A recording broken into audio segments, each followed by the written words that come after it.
बच्चा है,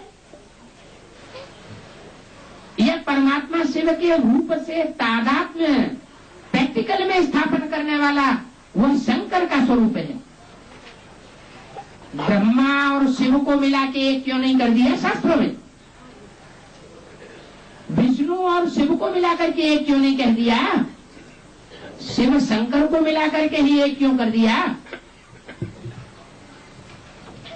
प्रवेश तो ब्रह्मा में भी होता है, लेकिन एक आकार नहीं हो पाता, कार्य संपन्न नहीं हो पाता। इसलिए शिव और ब्रह्मा को मिलाकर के एक नहीं किया, शिव और शंकर को मिलाकर एक कर दिया है। तो उनसे पूछो, जज करो। अब आप जज करो, तुमको समझाने में बहुत सहज हो जाएगा। जब असली चित्र बनावेंगे तो क्या सहज हो जाएगा कि गीता का भगवान कृष्ण नहीं है, शिव परमात्मा प्रैक्टिकल में है, जो अभी आया हुआ है वो गीता का भगवान है। गीता माता है तो कोई जड़ किताब की बात है क्या? नहीं, गीता माता है, सारे जगत की जननी है, जगदम्बा के रूप में उसका गायन है, जगत की माता है तो जगत पिता भी होगा। गीता माता है तो गीतापति भगवान भी होगा। कोई जड़ शिवलिंग की बात है क्या? तुमको मालूम है गीता का ज्ञान अभी फिर से बाप दे रही है। फिर से माना, फिर से का अर्थ माना दोबारा। क्या कहा? गीता का ज्ञान फिर से बाप दे रहे हैं। वो तो फिर से का अर्थ क्या लगाए देते? 5000 वर्ष पहले दिया था और अभी फिर से दे रहे हैं। अरे वो तो हर 5000 वर्ष बाद देते रहते हैं, उसको फिर से थोड़े कहेंगे। फिर से कब कहेंगे? जब इसी संगम युगी जन्म में पहले भी दिया हो और अब भी दे रहे हैं। पहले भी ज्ञान का बीज बोया था मुकर्रर रथ के द्वारा, और अभी भी वही मुकर्रर रथ निमित्त बना है जो संसार में नग्न मूर्ति के रूप में जिसकी पूजा होती है। तो गीता में है कि गीता का ज्ञान फिर से सुनाना पड़ेगा। क्या? गीता का ज्ञान फिर से सुनाना पड़े। एक बार के सुनाने से काम नहीं होता। एक बार सुनाते हैं तो सुन लेते हैं, सुनाने वाले ने सुनाया, सुनने वालों ने सुना, समझा नहीं। तब फिर बाप को दूसरा रूप टीचर का धारण करना पड़ता है, माता का रूप छोड़ना पड़ता है। माता के रूप में छोटे छोटे बच्चे ज्ञान की उस गहराई को नहीं समझ सकते। छोटे बच्चे बेसिक नॉलेज में बेसिक की पढ़ाई तो पढ़ लेते हैं। वही रहीमदास, कबीरदास, तुलसीदास, सूरदास के जब दोहे और कवित्व बीए में पढ़ाए जाते हैं, जो प्राइमरी स्कूल में भी पढ़ाए जाते हैं, लेकिन उनकी गुह्यता को बेसिक के बच्चे समझते नहीं हैं। वो बच्चे बड़े होकर जब ऊंची पढ़ाई पढ़ते हैं, एडवांस पढ़ाई पढ़ते हैं, तो सारे रहस्य को जान लेते हैं। तो बोला गीता का ज्ञान फिर से सुनाना पड़े। एक बार सुनाने से काम नहीं होगा, ये कंपल्सन है। गीता तो तुमने नहीं बनाई। क्या? गीता माता है तो गीता माता को कौन बनाता है? जो गीतापति भगवान है वही तो गीता माता को बनाता है। तुमने थोड़े ही बनाया है। बनाने वाले तो उस झूठी गीता को बनाने वाले, पुस्तकीय गीता को बनाने वाले तो मनुष्य है, परंतु वो बनाने के बावजूद भी अर्थ को नहीं समझते, नहीं जानते। कहते हैं गीता के भगवान ने ज्ञान घोड़े गाड़ी में बैठ करके दिया। उन्होंने स्थूल घोड़े गाड़ी समझ ली। अरे शास्त्रों में लिख भी दिया है, शरीरम रथम विद्धि इंद्रियाणी हयान्याहु। लिख तो दिया है सब कुछ, लेकिन तालमेल नहीं बैठाए पाए कोई। शरीर को रथ समझ है, इंद्रियों को घोड़ा समझ है। तो शरीर जब रथ हुआ तो अर्जुन के रथ में कोई स्थूल रथ में आया होगा क्या? जरूर पुरुषार्थियों के बीच में जो सबसे श्रेष्ठ पुरुषार्थी हीरो पाटधारी है, उसके मुकर्रर रथ शरीर रूपी रथ में प्रवेश करके परमात्मा बाप ने गीता ज्ञान सुनाया होगा। वो गीता ज्ञान सुनाने वाला कृष्ण की सोल नहीं है। जो तथाकथित ब्राह्मणों ने समझ लिया है कि गुलजार दादी के अंदर कृष्ण की सोल भगवान बन करके आई है और भी गीता ज्ञान सुना रही है। भगवान आता है तो जब सुनाता है तो उसके सुनाई हुई बात का जादू की तरह असर होना चाहिए ना। क्या कहते हैं, मुरली तेरी में जादू। उसकी मुरली में जादू, वो मुरली जादू का काम करती है। 69 से और अब तक अव्यक्तवाणी गुलजार दादी के तन से चलते हुए कितने वर्ष हो गए?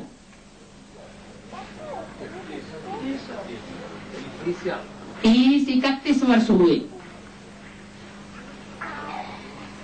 ब्राह्मणों की धारणाएं नीचे गिरी हैं, ब्राह्मणों का संगठन टूटा है, प्योरिटी से यूनिटी गिरी है या चढ़ी है? तो इससे क्या साबित हुआ? भगवान की मुरली अगर गुलजार दादी में चल रही है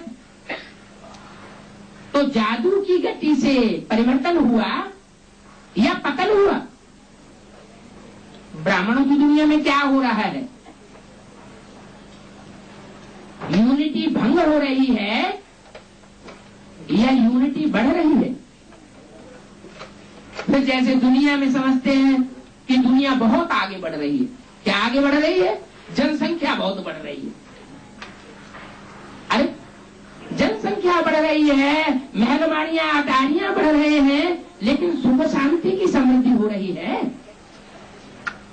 इसलिए प्यार और सौहार्द, जो सहनशीलता है एक दूसरे के प्रति होना चाहिए, सहिष्णुता, वो बढ़ रही है या घट रही है? तो उत्थान नहीं हो रहा है, क्या हो रहा है? पतन हो रहा है।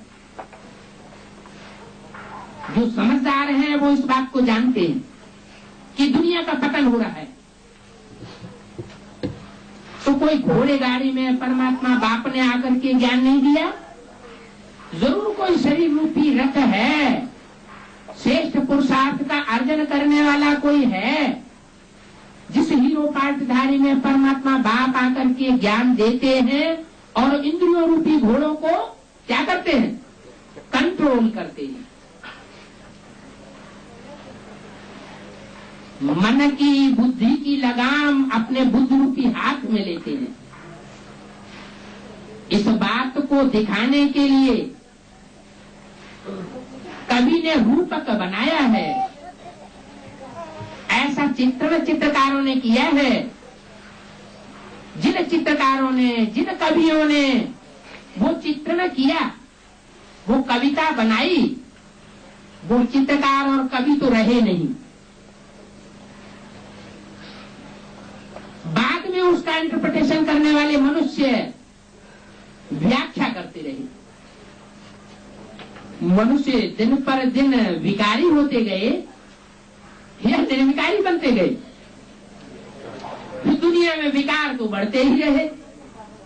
शास्त्र बनने के बाद तो विकारी बुद्धि से उसके अर्थ कैसे होंगे? अर्थ विकारी होंगे या निर्विकारी होंगे?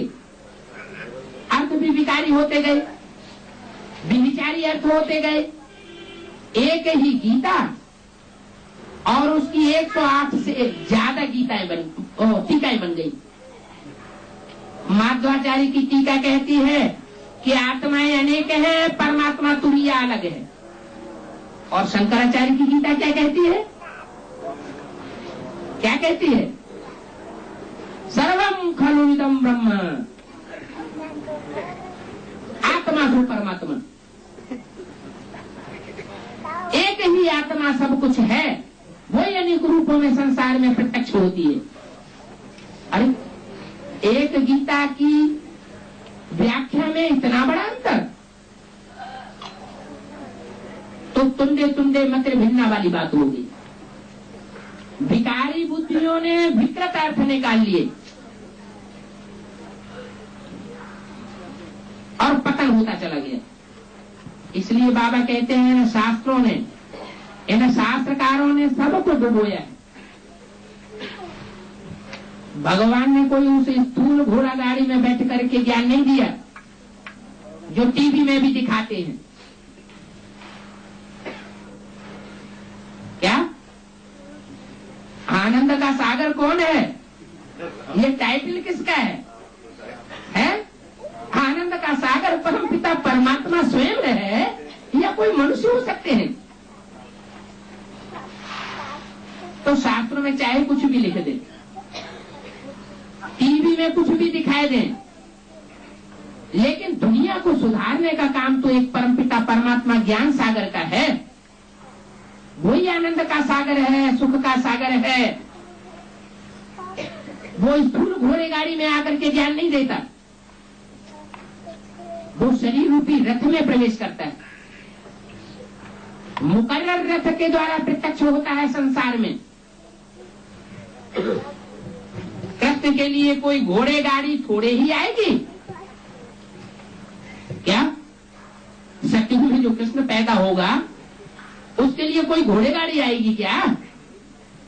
तो वहां तो घोड़े गाड़ी आने की बात ही नहीं है। हाँ, वो प्रिंस है सत्युग का, नई सृष्टि का प्रिंस है। वहां तो ऑटोमेटिक ऐसे पक्षी होंगे, प्रवीण पक्षी होंगे उड़ने में। आंख के इशारे से अपनी दिशा चेंज करेंगे, उड़ेंगे, बैठेंगे, उतरेंगे, चढ़ेंगे।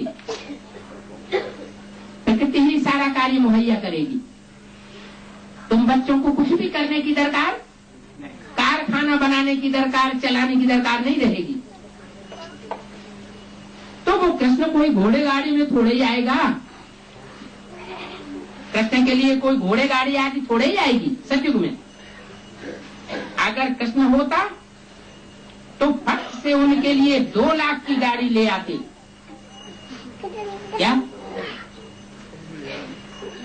कृष्ण जैसी आत्मा अगर इस संसार में प्रत्यक्ष हो जाए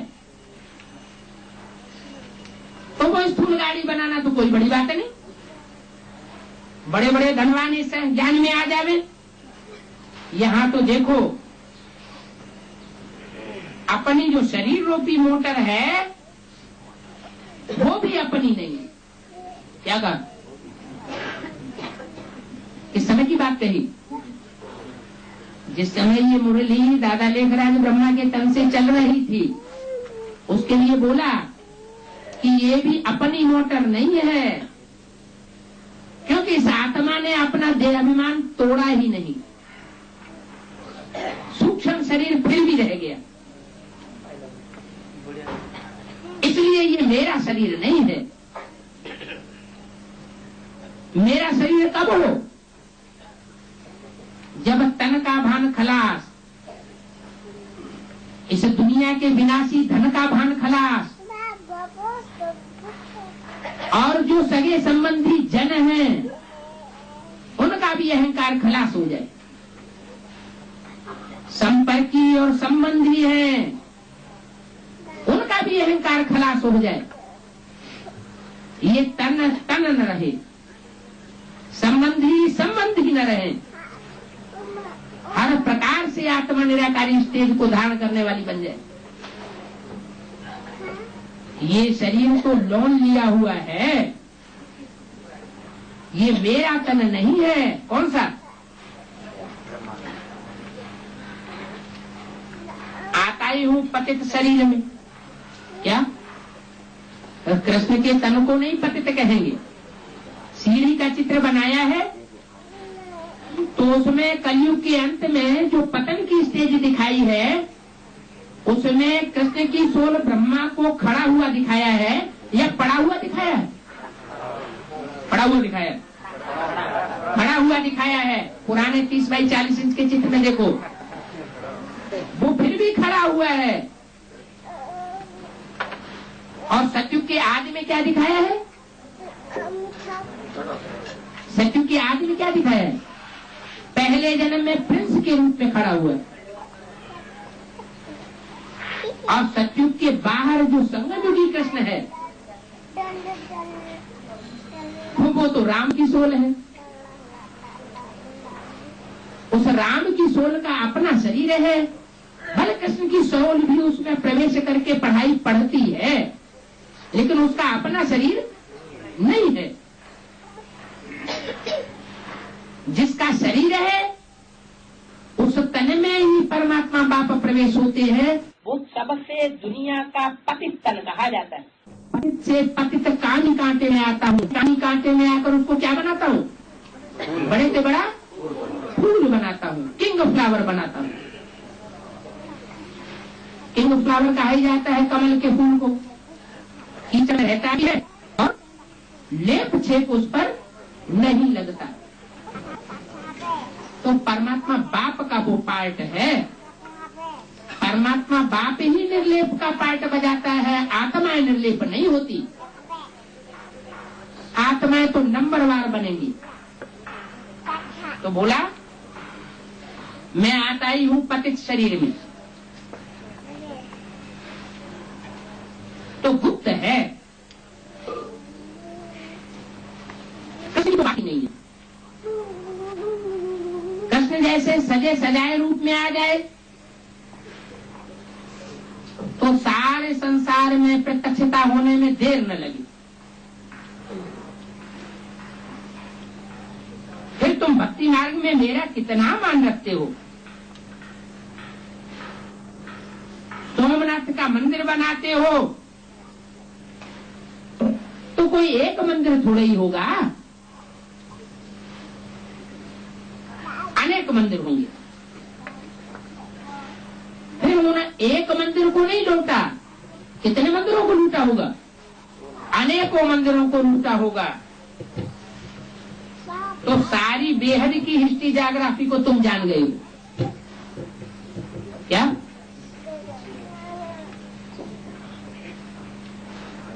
मंदिर दर कहते हैं घर को, और मन तो मन है ही। मन रूपी जो मूर्ति है उसका दर मन है ब्रह्मा, बुद्धि है शंकर और संस्कार शक्ति है विष्णु। तो भक्ति मार्ग में जो मंदिर बनाया उस मंदिर को तोड़ने वालों ने तो उसको तोड़ा, एक मंदिर को नहीं तोड़ा, अनेक मंदिरों को तोड़ा है, पवित्रता को भंग किया है। पार्ट चल रहा है। मुसलमानों का पार्ट बजाने वाले ब्राह्मणों की संग में की दुनिया में है, बाहर की दुनिया में नहीं है। ऐसे नहीं आधार मूर्तों की दुनिया में ही है, ब्राह्मणों की एडवांस पार्टी की दुनिया में है, जो उन मंदिरों को, भगवान के मंदिरों को तोड़ रहे हैं, उनकी पवित्रता को भंग कर रहे हैं। इसलिए भारतीय परंपरा में ये चलन प्रसिद्ध रही है कि विदेशियों के पांव मंदिर में नहीं पड़ने चाहिए। शूद्र हैं, उनके पांव भी मंदिर में नहीं पड़ने चाहिए। अब वो बात तो है नहीं, बात तो सारी यहाँ की है कि पांडवों का किला ऐसा बन जाएगा जिसमें एक भी असुर प्रवेश नहीं कर सकेगा। अभी तो घुस के बैठ जाते हैं, कहते हैं कि देखें इनको पता चलता है कि नहीं चलता है कि हम विकार में विचार में जाते हैं कि नहीं जाते हैं, देखें इनको पता कैसे चलता है। बाप कहते हैं हमको तो दरकार ही नहीं ये जानने की, क्या कि तुम विकार में विचार में जाते हो या नहीं जाते हो। जब टाइम आएगा तो स्वतः ही सब कुछ प्रत्यक्ष हो जाएगा। इसलिए मुरली में बोला है सब ब्राह्मणों की दुनिया में किसी की कोई भी बात छिपी हुई नहीं रहेगी, सब कुछ प्रत्यक्ष हो जाएगा। कोई कितना भी छिपाने की कोशिश करे छिप नहीं सकता, बाप की नजरों से तो बच ही नहीं सकता। मधुबन को शीश महल कहा जाता है, शीशे का महल। जिस शीशे के महल में सबके अपने अपने चेहरे प्रत्यक्ष होते हैं और एक दूसरे के सामने भी प्रत्यक्ष हो जाते हैं। और उस शीश महल का सबसे बड़ा शीशा कौन है? बाप है सबसे बड़ा आरसी, ज्ञान का दर्पण। उसके सामने तो छिपने की बात ही नहीं। तो सारी हिस्ट्री और बेहद की ज्योग्राफी को अब तुम बच्चे जान गए हो। बाप को कहते हैं नॉलेजफुल। ऐसा ज्ञान दर्पण है, वो बड़े से बड़ा ज्ञान दर्पण है, नाम कहा जाता है। तो यहाँ ज्ञान भी दिया जाता है। क्या ये ज्ञान दर्पण यहाँ हर एक को दिया जाता है, पढ़ाई भी पढ़ाई जाती है। और असल ज्ञान है मन मना भव। क्या 3 शब्दों से मिलकर के ये शब्द बनता है, मत मना भव। मत मना मेरे, मना मना मन में, भव मना समाज। मेरे मन में समाजा का मतलब ही हुआ मेरे मन के संकल्पों में समाजा। तेरा एक भी संकल्प मात्र मेरे संकल्प के बरखिलाफ न चले, ऐसा समाजा। वाचा से भी कर्म करना, विपरीत कर्म करना, और कर्मेंद्रियों से जो बाप चाहता है उसके बरखिलाफ कर्म करना, वो तो बहुत बड़ी बात हो गई। क्या कहा, क्या बनना है? मन मना भव। अपने मन के संकल्प मात्र को भी मेरे अंदर समाये दे, संकल्प भी विपरीत न चले। तो ज्ञान है मन मना भव का। इससे सदगति होती है। क्या कहा?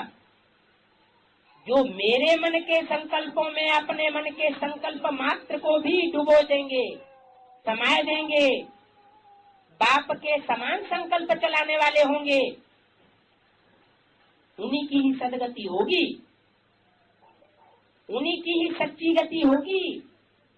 माना शरीर रहते रहते सुख की दुनिया में जा सकेंगे, नहीं तो विनाश की विभीषिका में हाय हाय करके शरीर छोड़ना पड़ेगा।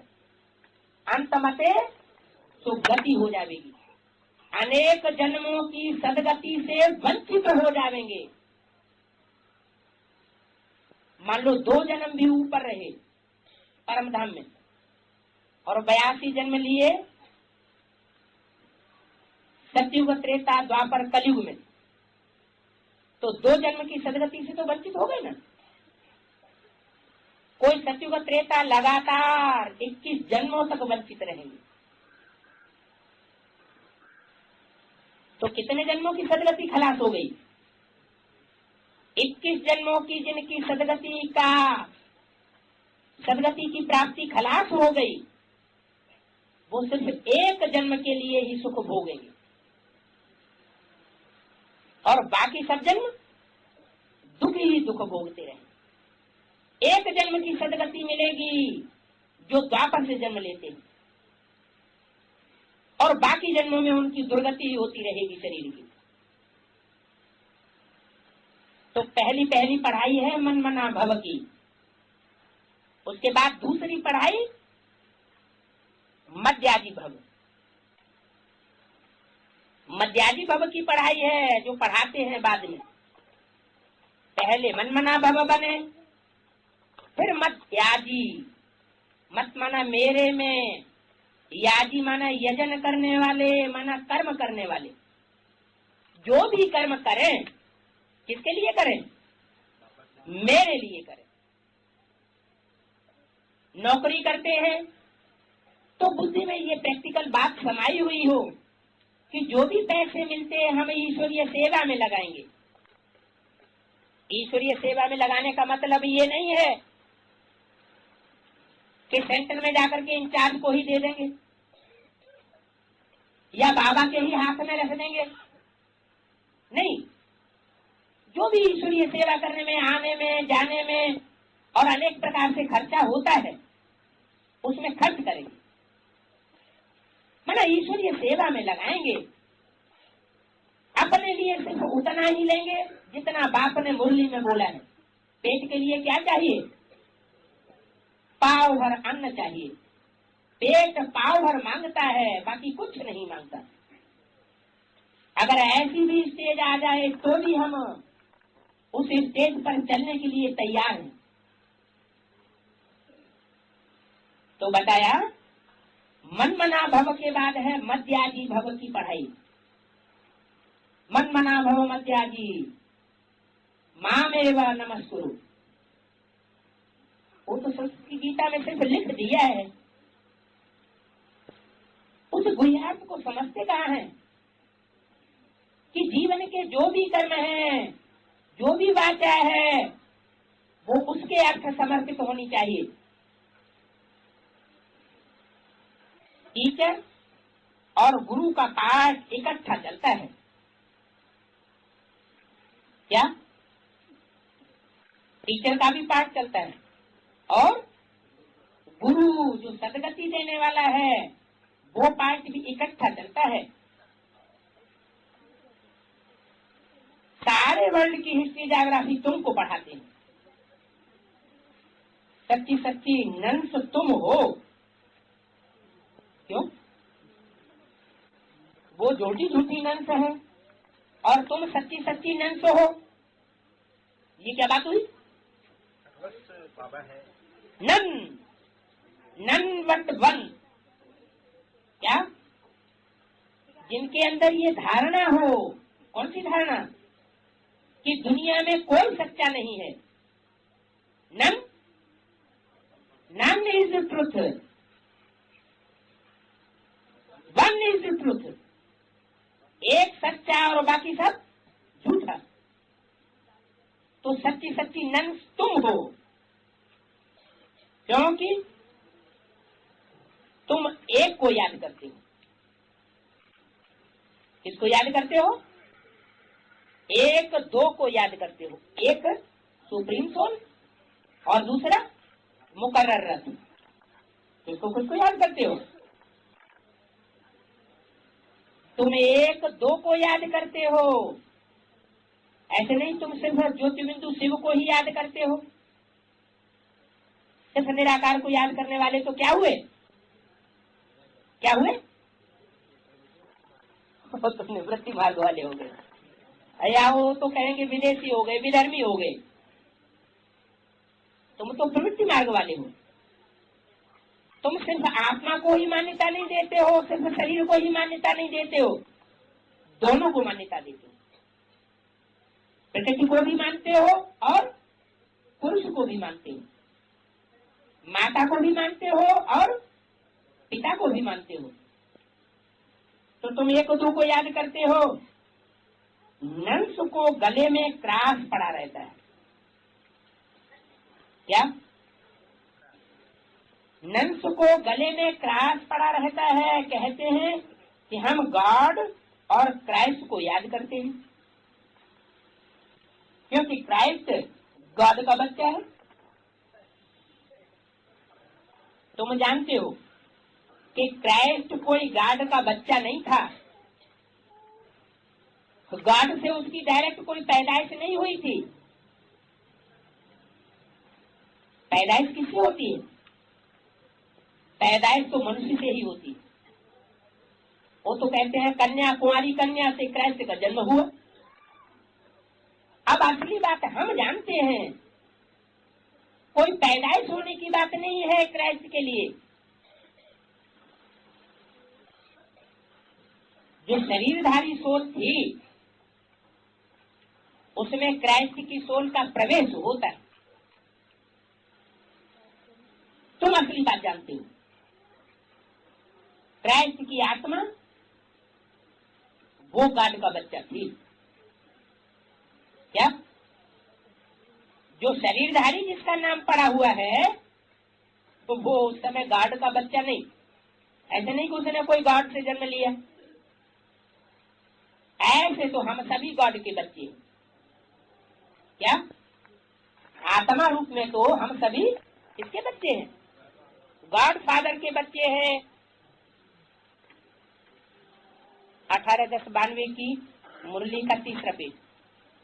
बाप आकर के 3 धर्म स्थापन करते हैं। कौन कौन से 3 धर्म? ब्राह्मण, देवता और क्षत्रिय। जो संपूर्ण ब्राह्मण बनते हैं वो देवता की कोटि में चले जाते हैं, और जो अधूरे ब्राह्मण रह जाते हैं, पास नहीं होते, वो कौन सी लिस्ट में जाते हैं?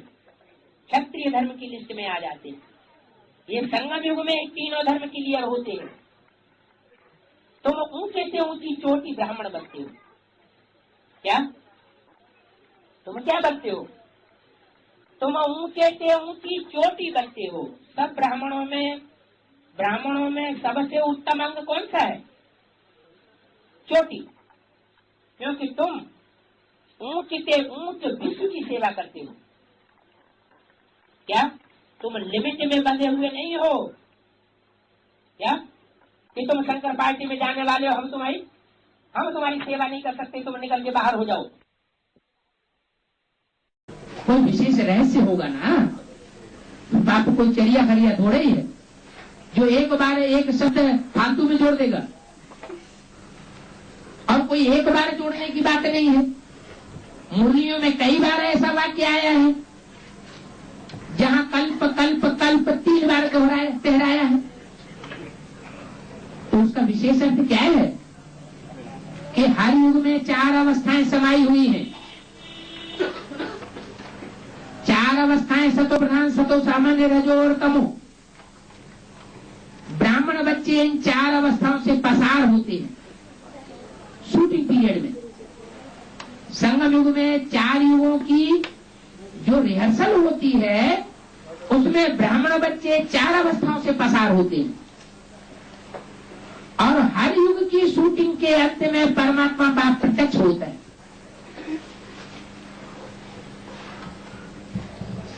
सतयुग की शूटिंग के अंत में प्रत्यक्ष होता है तो त्रेता के अंत तक प्रत्यक्ष होता रहता है। फिर द्वापर के आदि में प्रत्यक्ष होता है तो द्वापर के अंत तक प्रत्यक्ष होता रहता है। बच्चों की बुद्धि में बच्चों की लाइन लगी ही रहती है समझने के लिए, उस बाप को पहचानने के लिए। और लास्ट में त्रेता युग की शूटिंग में भी प्रत्यक्ष होता है। तो जिन जिन बच्चों की बुद्धि में प्रत्यक्ष होता है हर बच्चा 4 अवस्थाओं से पसार होता है। क्या? जो भी बच्चा पहली बार ज्ञान में आता है, बाप को पहचानता है या बाप के प्रति समर्पित होता है तो सतो प्रधान बुद्धि होती है, भावना सात्विक होती है, बाप के प्रति प्यार, असीम प्यार होता है। कोई की बातों में उस समय आया हुआ नहीं होता। फिर धीरे धीरे अवस्था नीचे गिरती है। जैसे जैसे दूसरे ब्राह्मण बच्चों के संग में संपर्क में आता जाता है, उनकी बातों का प्रभाव पड़ता जाता है, मनुष्य गुरुओं की मत को अपनाता जाता है और एक बाप की वाणी को भूलता जाता है, वैसे वैसे सतो रजो से तमो की ओर भागता है। तो इसलिए बोला कल्प कल्प कल्प के संगम पर बाप वर्षा देने आते। काहे का वर्षा? ज्ञान रत्नों का वर्षा देने आते हैं, गुण रत्नों का वर्षा देने आते हैं, शक्तियों का वर्षा देने आते हैं, हर प्रकार का वर्षा देने आते हैं, गति सदगति का वर्षा देने आते हैं। शास्त्रों में तो युग युगी लिख दिया है। गीता शास्त्र में क्या लिखा है? संभवामि युगे युगे, मैं हर युग में आता हूं। हर युग में आता हूं तो 4 बार 4 अवतार दिखाना चाहिए। 10 अवतार और 24 अवतार क्यों दिखाई दिए? ये कोई पूछता ही नहीं। बात कहां की है? बात है संगम युग की। कि संगम युग में बाप ज्ञान सूर्य जब आते हैं तो 4 युगों में प्रत्यक्ष होते हैं। एक ही मुकर्रर रथ के द्वारा प्रत्यक्ष होते हैं, 4 बार प्रत्यक्ष होते हैं। कल्प अक्षर बीज से निकाल दिया है और युग युग डाल दिया है। उन्होंने शास्त्रों में क्या किया? कल्प कल्प संभवामि होना चाहिए, माने हर कल्प की शूटिंग में मैं आता हूं, ये होना चाहिए। तो शूटिंग का भी उनको ज्ञान नहीं है, माना पुरुषोत्तम संगम युग का भी उनको ज्ञान नहीं है और कल्प का भी उनको ज्ञान नहीं है। ऐसे युग युग लिख दिए। उनका नाम ही है पतित पावन। इनका क्यों नहीं कहा? इनका माने नजदीक में जिसके बैठा है, बाजू में, ब्रह्मा के बाजू में बैठ के मुरली चल रही थी ना, तो ये क्यों नहीं कहा कि इनका नाम ही है पतित पावन? माना ज्यादा लेखराज ब्रह्मा का जो साकार रूप है, जिसे भगवान समझ लिया है, संसार का सर्वोपरि साकार भगवान समझ लिया है, सृष्टि को परिवर्तन करने वाला, वो पतित पावन क्यों नहीं बताया? उनका कह के दूर क्यों कर दिया? भविष्य की तरफ इशारा क्यों कर दिया? क्योंकि वो मुकर्रर रथ है जिसके द्वारा सारी सृष्टि पतित से पावन बनती है, वो प्रत्यक्ष होने वाला है। उस समय तक प्रत्यक्ष नहीं हुआ तो युग युग आकर के क्या करेंगे? जब उनका नाम ही है पतित पावन, तो सारी सृष्टि जब पतित बने तभी तो आवेंगे कि हर युग में आवेंगे। सत्य को 16 कला संपूर्ण, त्रेता 14 कला संपूर्ण, द्वापर 8 कला संपूर्ण और कलयुग 4 कला से घट करके 0 कला, कलाहीन। तो पूरी ही कलाएं उतर जाएंगी, पूरा ही पतित पने का ग्रहण लगेगा, तब आऊंगा या बीच में आ जाऊंगा? हर युग में आता रहूंगा। कल्प में एक बार आकर के पावन बना करके चले जाते हैं। क्या कहा? कल्प में एक बार आकर के पावन बना करके चले जाते हैं। अच्छा, जब एक ही बार आकर के पावन बना के चले जाते हैं तो फिर ऊपर ये क्यों कहा कि बरोबर बाप कल्प कल्प कल्प के संग में होंगे, वर्षा देने आते हैं?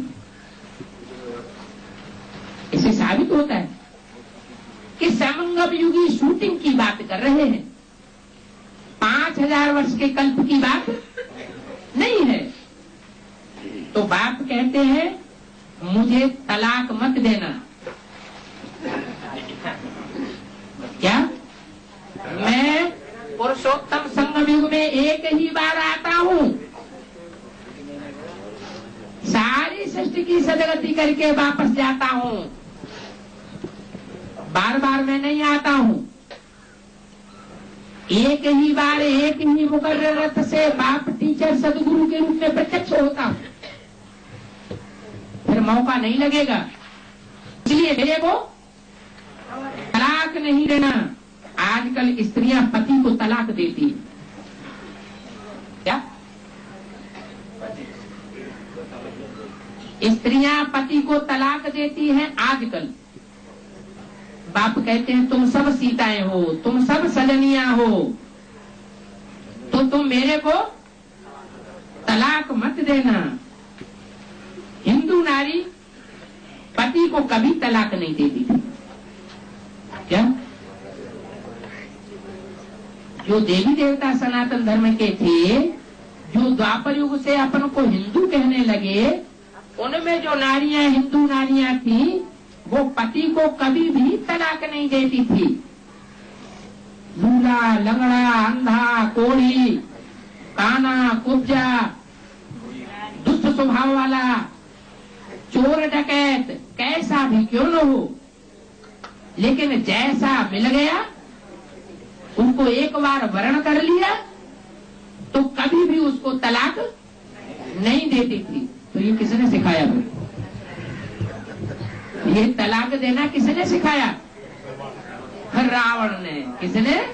10 सिरों वाले रावण ने सिखाया, और कोई ने नहीं सिखाया। जो विदेशी और विधर्मी निकले,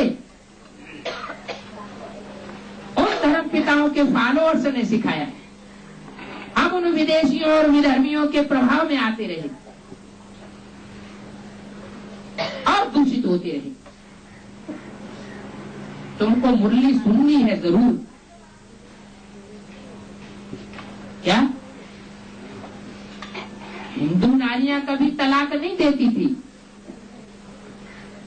अब तलाक देने लग पड़ी। हिंदू नारियां भी हिंदुस्तान में भी तलाक देने लग पड़ी। तो किसका प्रभाव पड़ा? किसका संग का रंग लगा? किसके शासन में आ गए? विदेशियों और विधर्मी शासन में आ गए, प्रभावित हो गए। तो प्रभावित न हो, इसके लिए क्या करना है? मुरली रोज जरूर सुननी है। क्या कहा? क्या जो क्लास नहीं करते हैं, मुरली नहीं पढ़ते हैं, तो उनका फिर ये हाल होता है। इसलिए मुरली जरूर सुननी है। मुरली न सुनने से तो गोया बाप टीचर को भूल गया। किसको किसको भूल गया? बाप को भी भूल गया और टीचर को भी भूल गया। तुमको भी कितना अटेंशन देना है।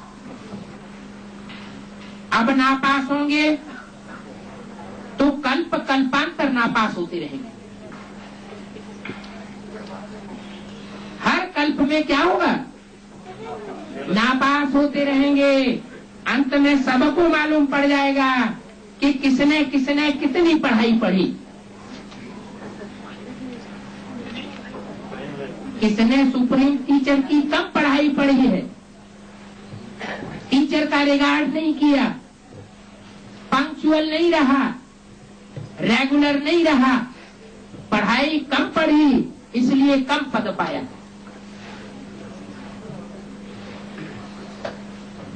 सबको मालूम पड़ जाएगा। सब कहते हैं कि शांति चाहिए,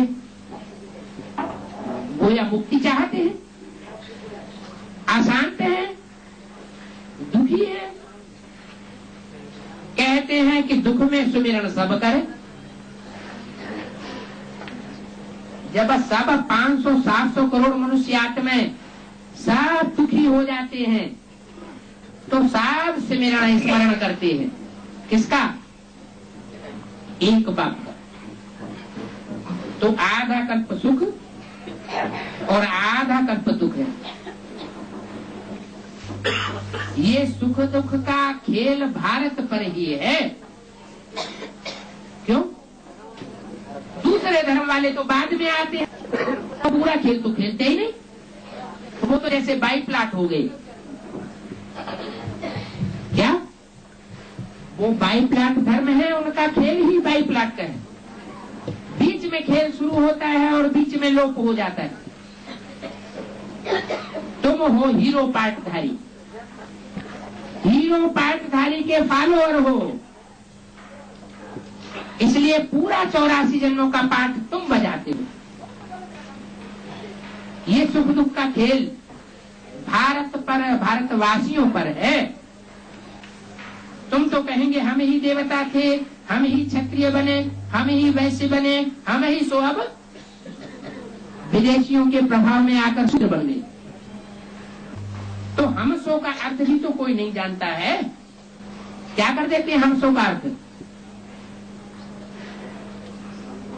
हम सो का अर्थ क्या कर देते हैं? सो अहम का अर्थ क्या करते हैं? सो अहम का अर्थ कर देते हैं शिवो अहम।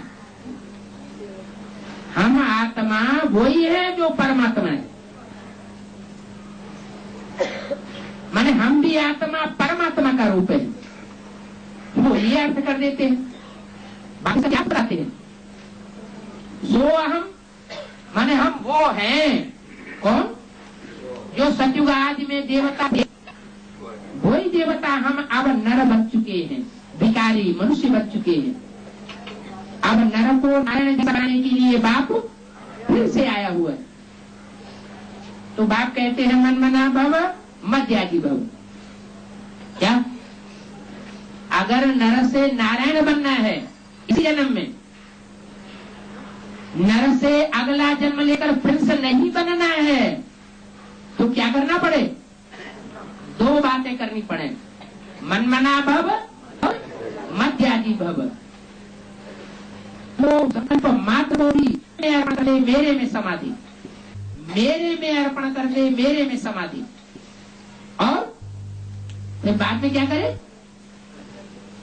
ये तो रही संकल्प तक की बात। लेकिन फिर प्रैक्टिकल में जो भी कर्म करे वो किसके लिए करे? मेरे लिए करे। जो कर्म मेरे को पसंद ना हो वो न करे। खुद धारण करके और को धारण कराए तो अहो सौभाग्य। ये दो महामंत्र हैं। कौन कौन से? मनमना भव और मध्यादि भव। इन दो महामंत्रों को खुद भी पूरा धारण करें और दूसरों को भी पूरा धारण कराए सकें तो अहो सौभाग्य। याद से ही विकर्म विनाश होंगे।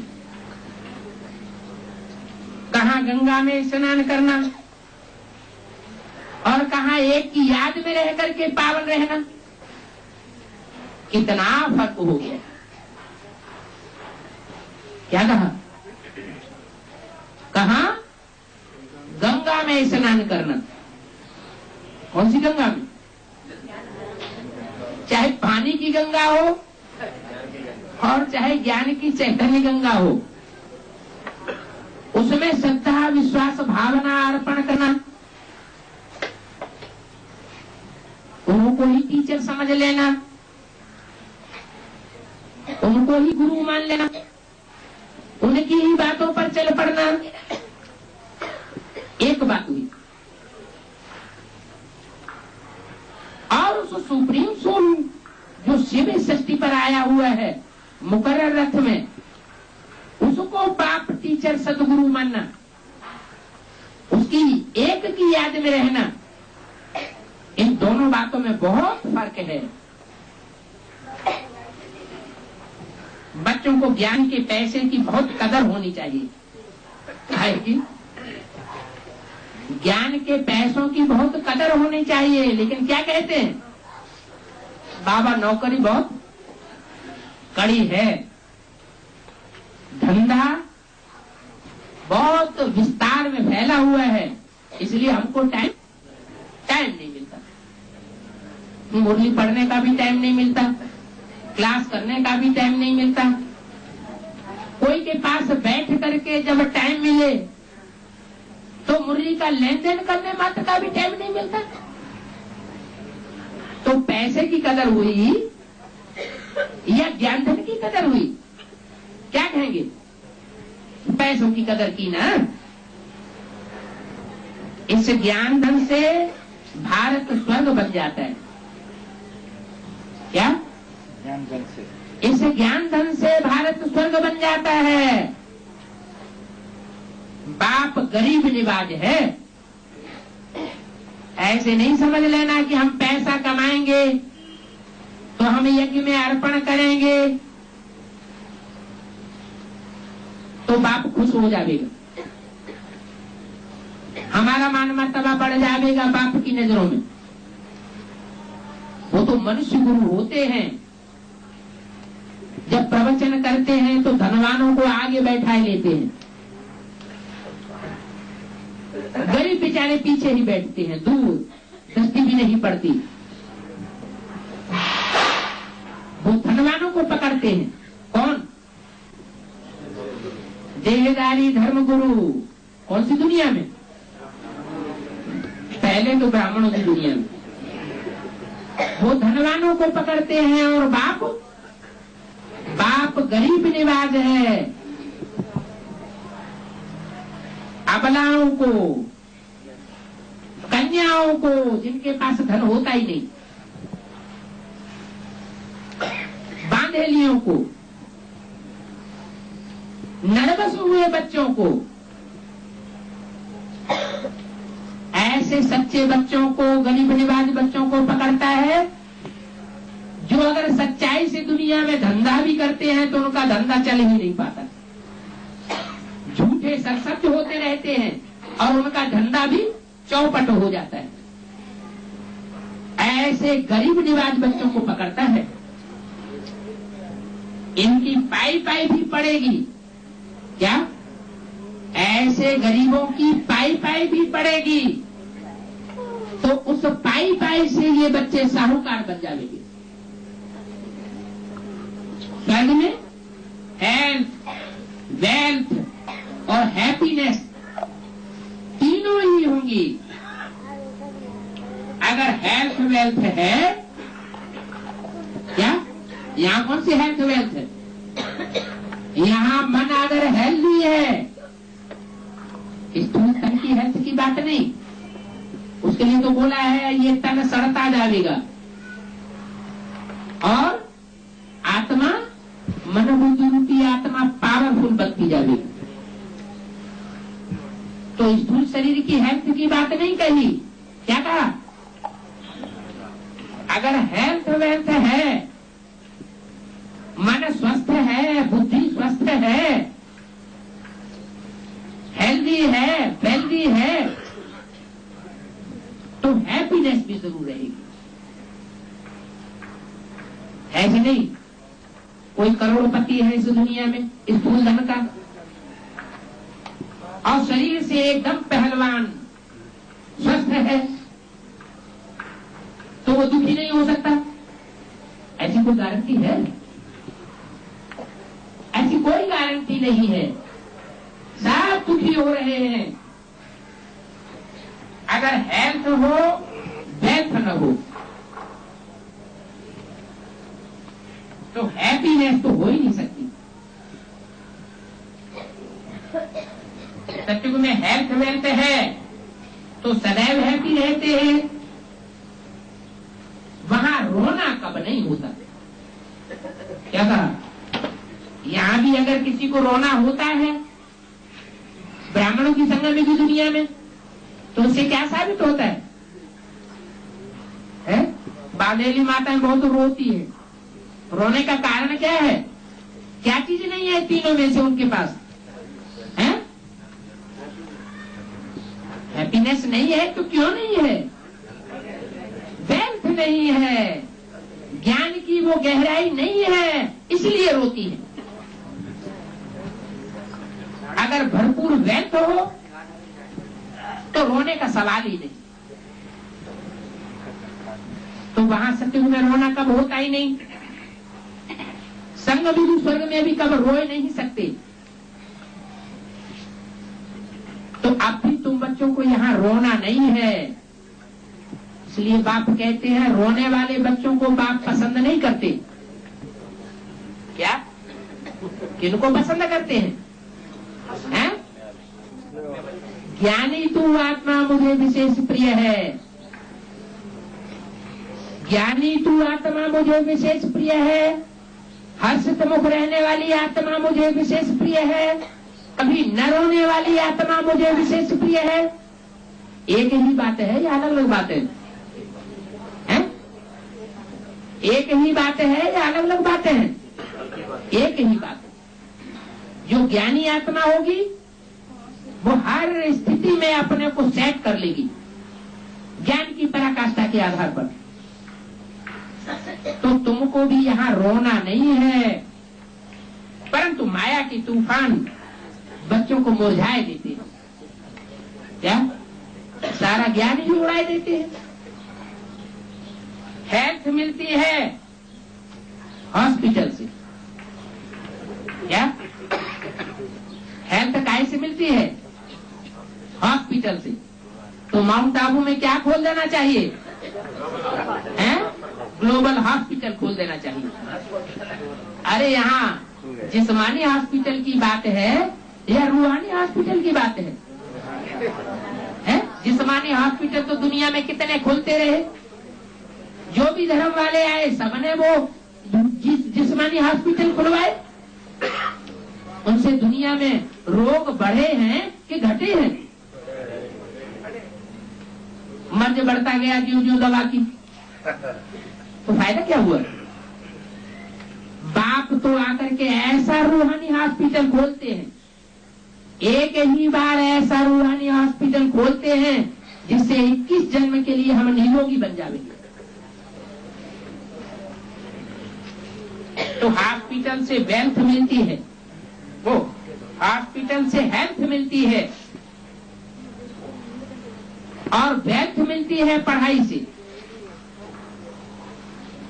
हमारी यूनिवर्सिटी कैसी है? रूहानी हॉस्पिटल का यूनिवर्सिटी है। क्या है इसका नाम? रूहानी हॉस्पिटल कम यूनिवर्सिटी है। सिर्फ यूनिवर्सिटी नहीं है, क्या है? रूहानी हॉस्पिटल भी है।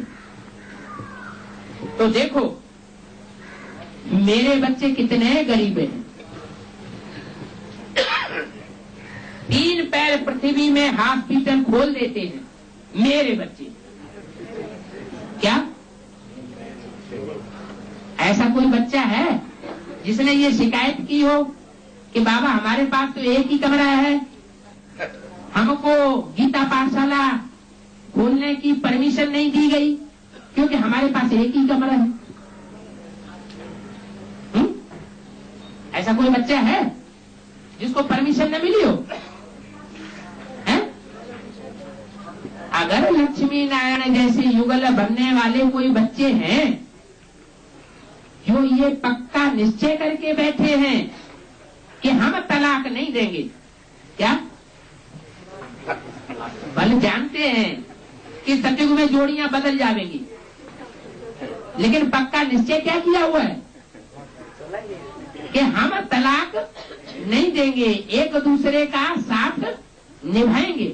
ऐसी कोई युगल जोड़ी बच्चे हैं, अगर उनके पास एक ही छोटा कमरा है